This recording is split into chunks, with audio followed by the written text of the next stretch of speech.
Hey, so we're going to talk about discussions today. And it's my last recording of the day. So I've been doing this for a while. So let's see how discussions work. Discussions are very simple. So let's get to it. I'm going to go to my dummy course here, or not dummy course. It's not dumb at all. It's public speaking. So you go to discussions right here. You notice that it's not published. It has that little I. Here you have your discussion board. All right. So you've got all your discussions right here. And you've got two sections, above and below.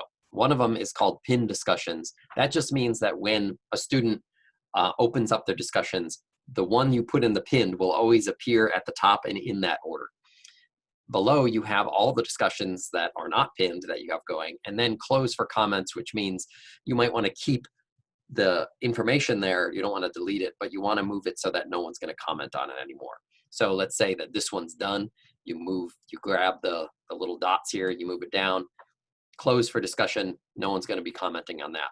Maybe this one I want always to be on the top. I click and drag it to pin discussions, and now that's the one that everyone's going to see. Okay, so let's go into that discussion. You click on the top, and then you have, first of all, the general description. So when you make a discussion, you give it a course, or you can call it something different. Why cats are great instead. Okay, and then you can give it this, you can put in a bunch of questions. Tell me why cats are great. Okay, now I can include in this all this material right here. So I can add an external link. I can upload a particular image. So let's go ahead and upload an image from my desktop. I thought I had a picture of my cat in there somewhere. I have to do like this, which has nothing to do with cats, but I'm going to go ahead and put that in there. So now this is what they will see as the description of what they're responding to, okay? Then we have a bunch of options here. You can allow threaded replies, so they can reply to each other. Sometimes you have to have them post something before they respond, in which case you can click that. So if they don't want to see anything, they have to post and then they'll open it up. Sometimes that prevents people from copying one another.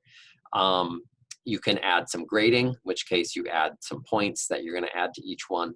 And you can also allow students to like other posts if you want it to be more of a social media type thing, which can create some anxiety.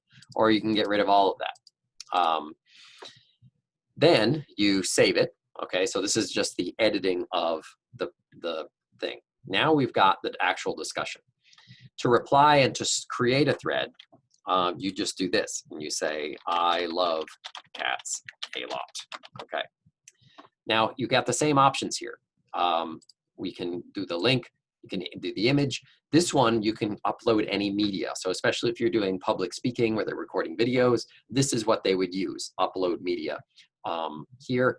Or you can upload a document if you wanted to do that. Now, one of the interesting things about the media is that you can actually record directly into Canvas. So for instance, let's say that I wanted to just say, like, make a 15-minute or second recording, start recording, 1, 2, 3, and now I can record something and finish it and save it, and it's going to be embedded in here. Now, I don't have access to the video, it's just had the audio because I'm doing a recording at the moment. But now I've got my own recording there and I post the reply and they'll have something there. Now, I did that earlier with this, which was just that I uploaded something and this is me talking. I can then reply to, of course, this, which was to say, you are, say, you ugly. And post that as a reply, which of course will be nested in here. So you can see that all the threads will be connected and the ones that aren't will be the new threads that I can reply to. So this is how you would see video presentations of your students who would upload different videos and then you could respond to them if you want, or grade them even in terms of their posts, especially if you're doing like having students comment on other people's videos, then you can do that all here, okay?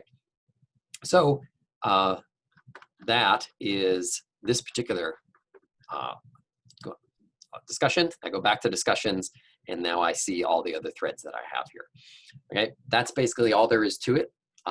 It's very easy to do. So especially if you're going to have students sharing media, this is probably the easiest way to do it, especially since they can upload it directly into the post, and they can even record themselves directly in there. So especially if you just want to have like, hey, give a little introduction to yourself for 10 seconds, you can have them actually record it directly in there using it without having to upload any YouTube videos or anything. It just goes right into Canvas, and they could say, hey, here's my cat, and here I'm excited for this you know, course, and blah, blah, blah, and do it right there. So it's going to really stimulate a lot of interaction, more so than the eCampus version.